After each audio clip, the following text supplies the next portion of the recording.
Hello guys, punta tayo dito sa kubo ko. Ayan. Tingnan natin kung ano ang nagaganap dito sa kubo. Hala! Ano ito? May nagaganap dito. Pasko na ba? Mayroon ditong tutuan.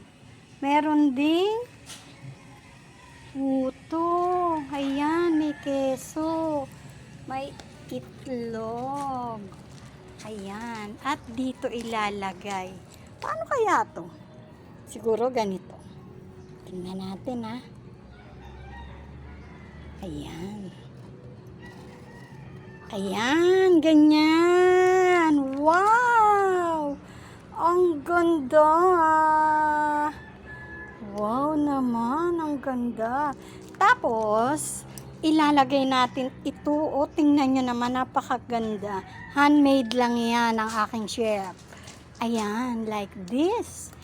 Yan, wow na wow. Tan, tan, tan, taran, tanaran, tan, tan, tan. Mamaya, wait tayo, ha? Tingnan natin kung ano ang result. Ang ganda! Panalo! Yan.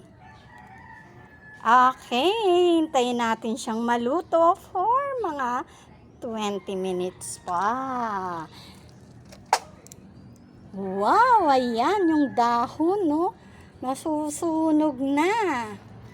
Mamaya, balikan natin siya. Standby. Bye!